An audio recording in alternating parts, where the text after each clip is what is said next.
It's the early 2000s, and everywhere you look, there's hot pink, bleached hair, and blinged out cell phones. Lindsay Lohan, Britney Spears, and Paris Hilton are the it girls of the new millennium, with hyperfemininity overtaking the androgynous, grungy style of the 1990s and the perpetual tug-of-war for mainstream cultural dominance. This new century is birthed alongside rapid developments in the emergent technology of the internet, which progresses alongside a new generation who will grow up to have no living memory before it.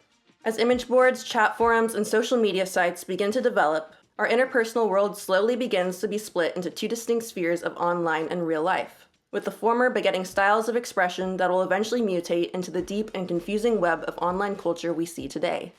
It is here in the 2000s that we see the beginnings of the modern femcel emerge.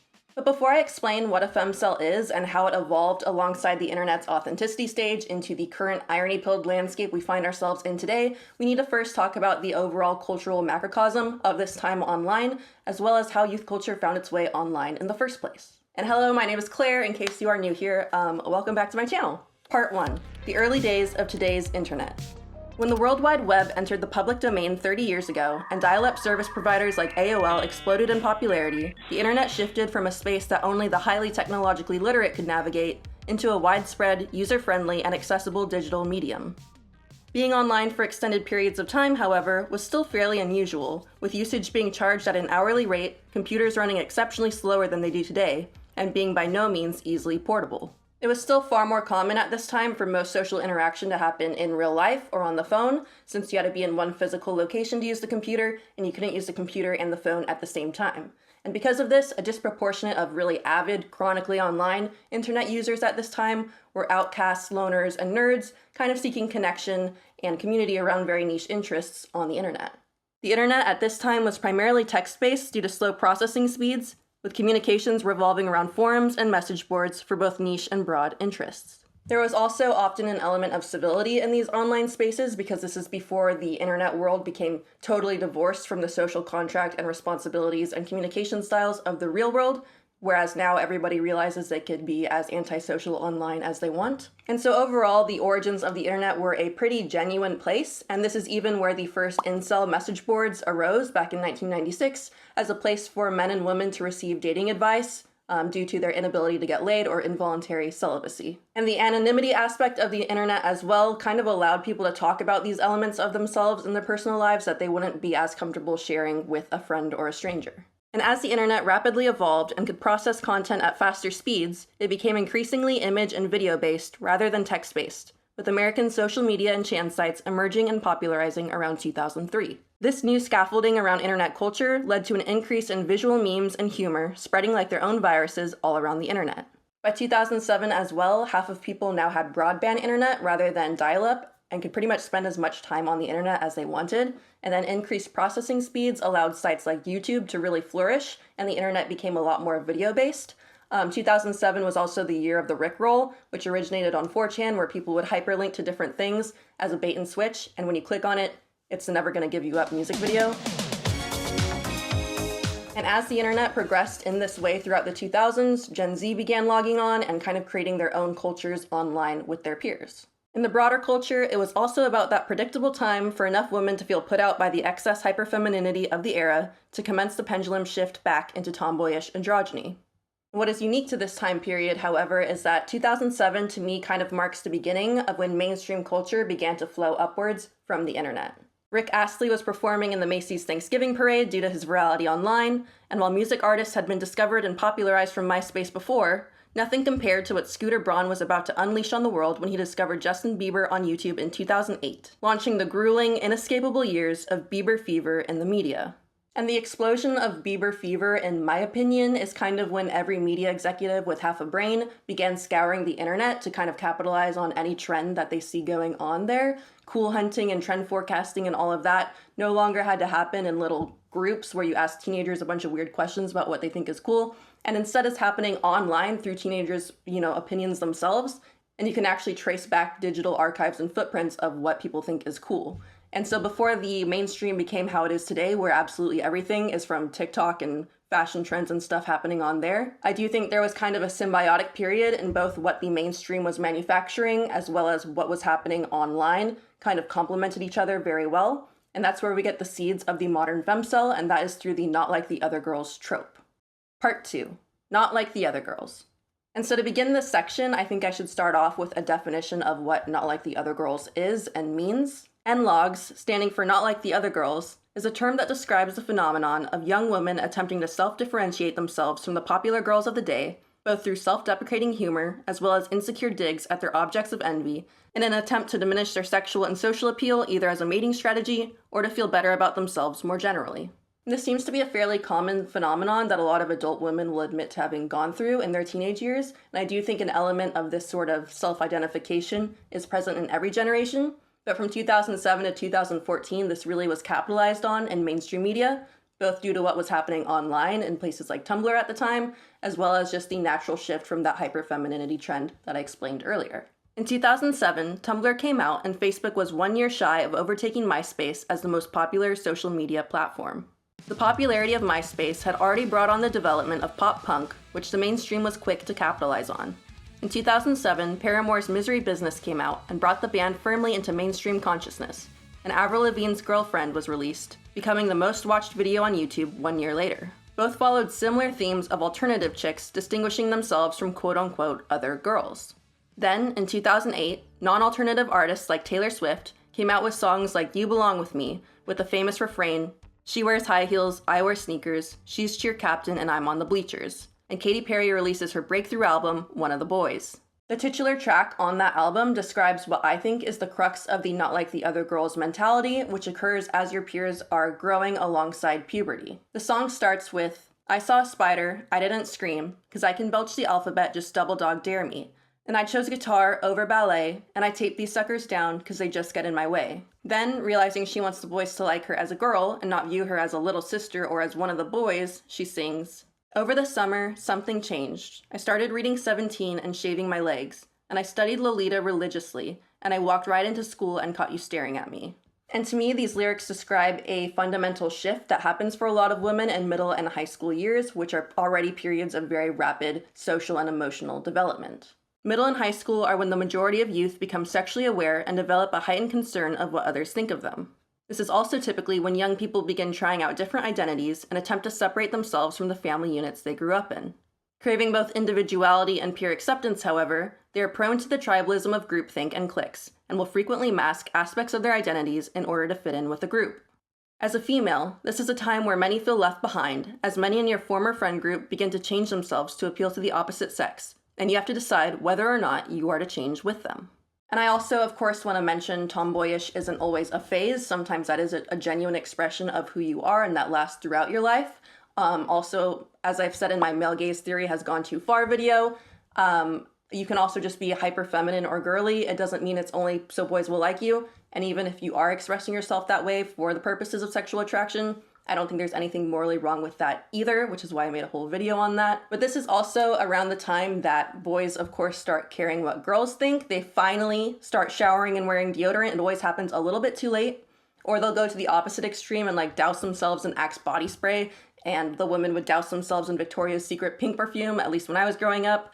And basically, if you're allergic to cheap perfume and it gives you headaches, middle school is a really rough time. And while this and other aspects of the female adolescent experience have been represented through different forms of art for centuries, the boom of internet culture in the late 2000s allowed these experiences to emerge straight from the hearts of young girls themselves through blogs, memes, and image boards. And for many middle and high schoolers as well, this is around the time that they are first able to express themselves separately from the filter of their friend group. They could be anonymous or not and kind of form their own identities based on this separate world that is different from real life. Teens who felt alienated from their peers at this time often formed memes about their experience as a form of vent art and posted them to the internet without much of a second thought. And it's very common for girls of this age to resent their inability to get along with their peers, particularly when it comes to forming female friendships. I don't think this is something that people really talk about enough, but like, if you don't fit in with the other girls, like that is very hard. It's very difficult, particularly when you're going through that really important time in your life. And if you're being bullied or betrayed by women around you, like, it's really not good for you. Like, I know people love to dog on the not like other girls girl, and I'll obviously get to that, but I can't help but like have empathy and feel sorry for these girls because, yeah, it's not fun. But due to the anonymity of the internet, authentic yet antisocial feelings could be expressed without much fear of retribution. The internet began to be used as a sort of public diary for many Gen Z youth at this time. And the beginnings of Tumblr and all of these sorts of blogs and memes just happened to coincide right when the mainstream media was capitalizing on the NLOG phenomenon, not just through the media and songs I mentioned earlier, but in particular through the reign of the film series Twilight. The Twilight books and movies took a common tween girl fantasy to the supernatural level, where a completely unremarkable, plain, and uninteresting protagonist is practically worshipped by two attractive men fighting for her love, who also, of course, happen to be vampires and werewolves. To give you an example of how this trope plays out in media, she literally invites herself along to go prom shopping with some other girls, ignores them to write in a notebook while Paramore plays in the background, then ditches the girls saying she'd rather be at a bookstore, and then falls down because she's so clumsy. And this general trope continued throughout the 2010s, totally saturating mainstream media, as well as still being fairly dominant online, wherein not like the other girls' memes, the tomboyish brunette would be contrasted with the stereotypical popular girl of the 2000s, which I think is because the Gen Zers who were logging on at this time grew up in a culture and media where there was only kind of one type of girl represented, and that's who they were kind of defining themselves against. There's also some similarity in the style of NLOG memes with incel-associated memes of the era, such as the other girl being the female version of a Chad, with the character contrast style borrowed in the later 2010s in the famous Virgin Walk versus Chad meme. And the evolution of incel memes follows a similar trajectory to this, with rage comics mocking virginity around 2008 to a more detailed form of self-deprecation that formed within a more insular subculture that became far more complex than NLOGs or femcels ever would. The reign of the not like other girls era, however, would not last forever, and this is kind of marketed alongside the internet no longer just being a place for outcasts, but becoming more mainstream and therefore scrutinized, and rather than being a place of raw, cringy, kind of offensive but overall authentic expression, it instead became a place of hyper-moralization. And that leads us into part 3, the internet goes woke and mainstream. In 2010, Instagram joined the network of popular social media platforms as an app particularly suited to the iPhone and the endless scroll. And while the iPhone came out in 2007, it was 2013 that marked the first year that over half of Americans owned a smartphone and could access the internet right from their pockets. In 2013 as well, while Facebook still had a years-long stronghold on being the most popular social media site in general, Tumblr saw exponential growth as an alternative social media site used primarily by Generation Z. At this time, users on Tumblr noticed the rapid mainstreaming of the internet and social media sites and kind of doubled down on themselves as being an alternative site, whereas Facebook was for normies and basic bitches. In 2014 was notably the term that basic bitch entered the public lexicon as a common smear for basic girls who like things like Instagram and Ugg boots and all of that jazz. To read from the top post on Urban Dictionary, it says that a basic bitch is someone who is unflinchingly upholding of the status quo and stereotypes of their gender without even realizing it. She engages in typical, unoriginal behaviors, modes of dress, speech, and likes. She is tragically and laughably unaware of her utter lack of specialness and intrigue. She believes herself to be unique, fly, amazing, and a complete catch, when really she is boring, painfully normal, and par. She is typical and a dime a dozen. There are many subtypes of basicness, but ultimately they all share the common thread of being expendable and unnoteworthy, and in some cases having absolutely no redeeming qualities. This is clearly written by someone who spends way too much time on the internet. And then besides the war going on between Facebook and Tumblr at this time, 2014 is also the year that the Pepe meme entered the mainstream through Nicki Minaj and Katy Perry's Instagram, to which 4chan tried to reclaim Pepe from the normies by making him offensive and racist and all of that, as a kind of attempt to get rid of this mainstreaming of culture. But I have an entire video already dedicated to that and alt-right meme culture, so I will just link to that here. 2014 was also notably the year of Gamergate, and it's also when the incel subculture and label kind of entered mainstream lexicon and public consciousness. So basically there was a huge culture war going on right now between internet for outcasts and internet as a mainstream phenomenon. And while the NLOG trope had been popular in mainstream media for a while at this point, I do think 2014 to 2015 is where it kind of fell off, very closely after basic bitch became a mainstream slur, for lack of a better word. 2014 was also dubbed the year of the girl boss, which marked a new era of armchair psychology feminism. And this is also when we saw the rise of cancel culture and virtue signaling that overall deemed this trope to be problematic. So where did cancel culture and what we now regard as woke culture come from? And how did it shape communications online? And so the origins of our current culture wars and the kind of strict moralization we see today are naturally the result of very many different factors. There's changes in public institutions like higher education. We're seeing a shift back to 90s political correctness with a lot of our current political ideologies stemming from activist groups in the 90s. And it would be impossible and very lengthy, if possible, to document all the changes that happen in culture leading to cancel culture and virtue signaling. But one theory that you'll hear a lot, and that I'll stick with for the sake of this video, is that this kind of culture emerged on sites like Twitter and Tumblr that just structurally lead to this kind of phenomenon. Because while Tumblr was originally a place for outcasts with hyper-niche interests, it probably became best known for its fandom culture around pop bands and singers. The most notable fandom on there was the One Direction fandom of the 2010s. They're the 2010s version of K-pop stans and like Taylor Swifties that we see today, and we all know how powerful those fan groups can be. Fandom culture is also what essentially built up Twitter before it became a cesspool for brain-dead political opinions. And fandom cultures on these sites, even when associated with the most globally successful mainstream pop acts, still had an identity of being outsiders from normal culture due to the intensity of their fanaticism.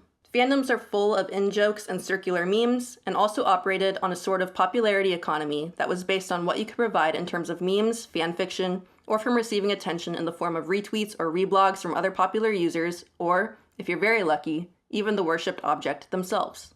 In 2013, just before the internet became mainstream forever, there was a notoriously powerful blog on Tumblr created by a random high school senior called Your Fave is Problematic. This was a blog dedicated to pointing out and documenting perceived wrongs celebrities have committed, particularly the wrongs of the era that probably originated on Tumblr anyway, like cultural appropriation.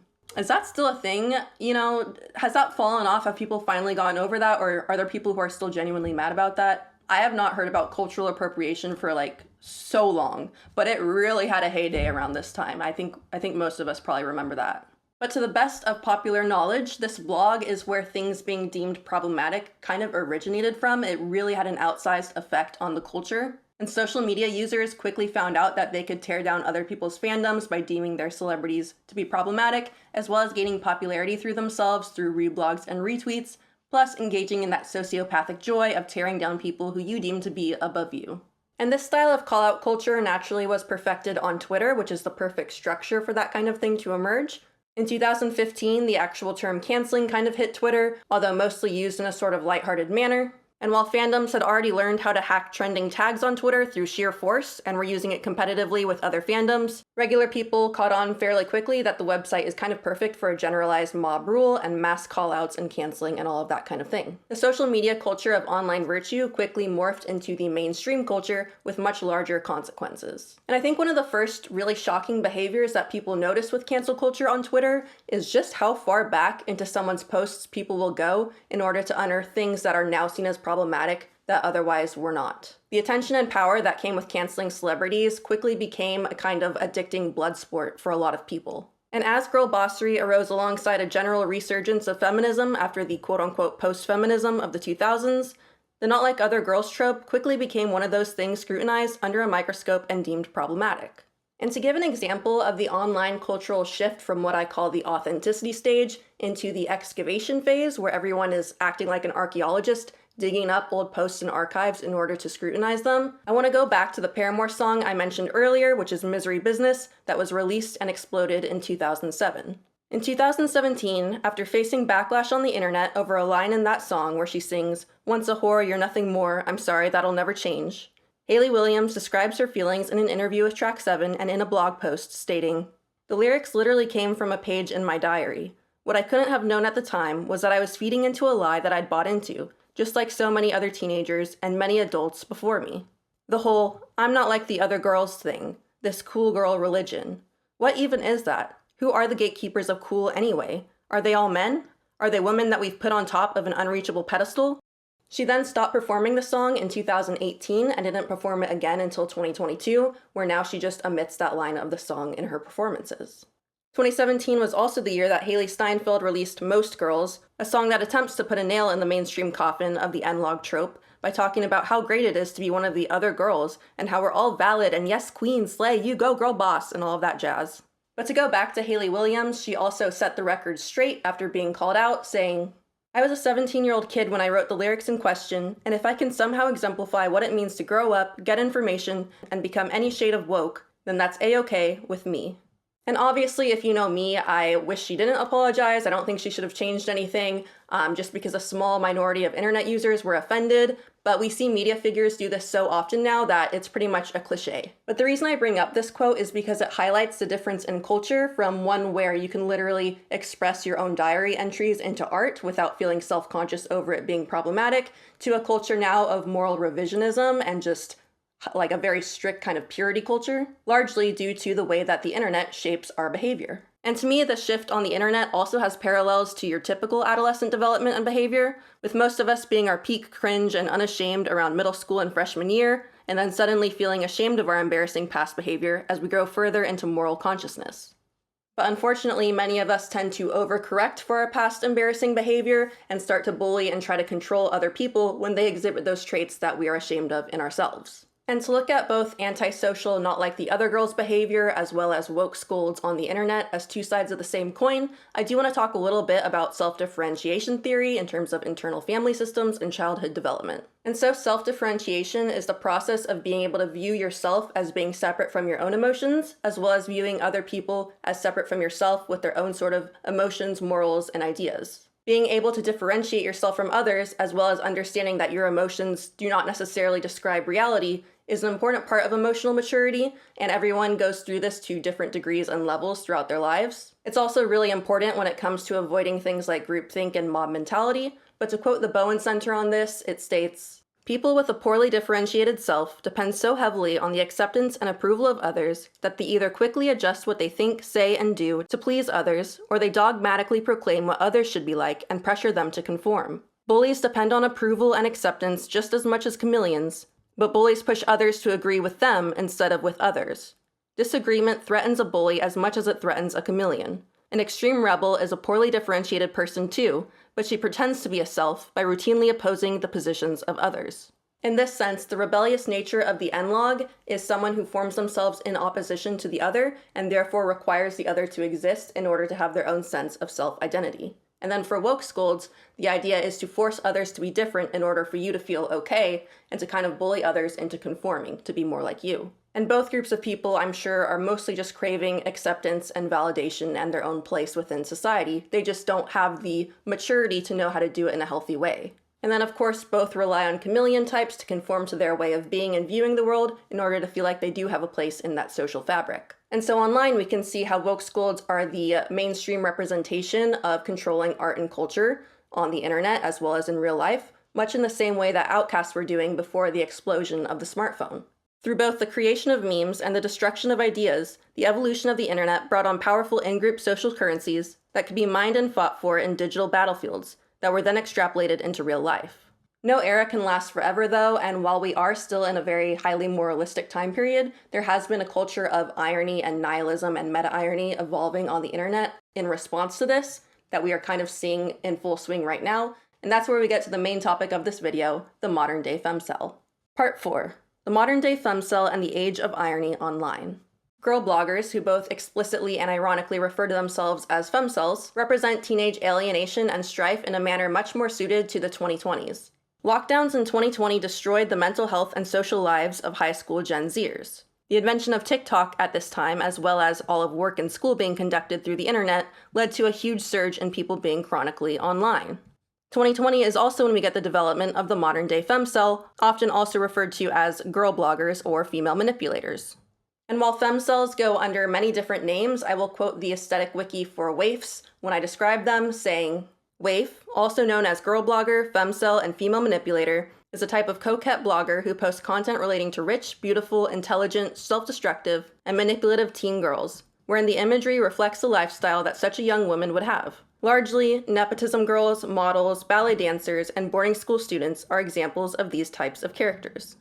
And as for the name femcel, other waifs can be misanthropic, with them believing that most people in general are beneath them or undesirable as friends or romantic partners.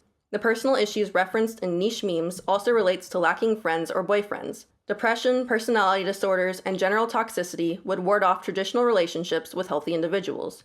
This is why another term for this aesthetic is femcel. Many memes and whispers reference being chronically online, hating conversation, etc. This makes them share traits with many male incels. And in my opinion, the classification and self-labeling of oneself as a femcel is itself an example of meta-irony, which is something we see a lot online. And to explain what meta-irony is, it basically involves layering your statement with multiple levels of irony to the point where irony and sincerity are blurred, and to where it is indeterminable whether or not you are serious. To quote Urban Dictionary again, the point of meta-irony is to muddle the joke, making your audience wonder if you're being serious or joking, and ultimately leaving them confused, and maybe even concerned. This form of humor is especially easy to do in meme culture the more absurd and polarized our culture becomes, and the reason that I think this term evolved kind of ironically is because right before the COVID lockdowns in 2020, incels were officially viewed as a domestic terrorist threat, and people have been prosecuted as such. And by this time as well, incels had kind of become a universally hated and mocked on group, even as slang from their subculture made its way into the mainstream, with maxing, pilled, chad, beta, cuck, etc. kind of becoming a part of mainstream vocabulary. I do think 2020 lockdowns really are the solid point in which mainstream culture fully became upstream from what happens on the internet. And so the moniker of femcel is meta-irony because it's unclear whether these girls genuinely view themselves as the female equivalent of incels, or if they're just doing it to kind of be funny. And an element of irony has always been present online, with Poe's Law being formed in 2005, which states, "Without a clear indicator of the author's intent, any parodic or sarcastic expression of extreme views can be mistaken by some readers for a sincere expression of those views." And already in 2012, this was present in the not like other girls trope, where people started making exaggerated memes mocking the topic, which then of course woke schools viewed as being real, authentic, legitimate memes that they were then canceling or viewing as problematic, and this is kind of how the culture has been cycling through for the past 10 to 15 years. And the more extreme moralization gets, the more edgy and ironic memes and humors and subculture get in response. There's also similarity in the femcel aesthetic to the previous era of sad girl aesthetics on Tumblr, of which I have a full video about, in that it canonizes particular works of art with a heavy emphasis on literature, models, and of course, Lana Del Rey, who has probably single-handedly influenced more female subcultures on the internet than any other person. The eating disorder culture present in femcel communities in particular is the most similar to the sad girl era, and I think that this really was heightened in 2020 with lockdowns because everyone was suddenly out of control of their own lives, and as most of us know, eating disorders are primarily a mode of feeling the emotion of having control over your life. And so I imagine that this probably really skyrocketed as a result of COVID lockdowns. But back into analyzing the aesthetic. The bulk of femcel art, which are mostly shitposts, are a subversion of recent cultural trends such as girl boss feminism and toxic positivity, with an emphasis on antisocial behaviors and feelings such as narcissism and mental illness. There are certain commonalities between these femcel memes and more classic incel memes, with both responding to work and hustle culture with portrayals of messy rooms and an inability to work, most likely due to depression. Femcel memes here are more of a direct response to girl bossery, with their ultimate ambition being a trophy wife, sugar baby, or nepo baby so they can rot in bed without working, while still being valued by society. Overall though, femcels have more in common with the Sigma male Grindset meme subculture, which is itself an ironic evolution of the incel subcultures before it. The Sigma male, commonly represented through Patrick Bateman, who is also used in some femcel memes, is a 2020s version of the incel who no longer views himself as a victim due to the inability to get laid, but has rather ascended above the desire for sex and partnership and women in general. While femcels embrace the manipulation and borderline style behavior of toxic femininity, Sigma males embrace the hustle culture and stoicism of toxic masculinity. And while both meme styles exist as satire, they represent an exaggeration of many common feelings that are otherwise not allowed to be expressed, such as vanity, narcissism, and rage. And while NLOGS and the original incels expressed antisocial feelings in a fairly authentic and unashamed way, femcels and Sigma males are in on the joke and express antisocial emotions through the filter of irony. To me, however, this is simply how authentic feelings had to adapt to a landscape of cancel culture and moralization in order to still be expressed onto the internet and to other people in the world. To me, femcels have a lot in common with their original seed, the not like other girls girl, in that again, they can't form female friendships, they don't have a boyfriend, they're ashamed, they're rotting in bed, they have niche interests, but now they have the veneer of narcissism and vanity and jokes and humor and irony in order to express it in this new era. They also most closely resemble the 2000s hyperfemininity trend in terms of their aesthetic, more so than in anything else we've seen other than maybe the Barbie movie. But to conclude, girlhood is messy and complicated. There is no right way to do it. Thankfully, we all eventually grow up, although I guess mentally some people never do.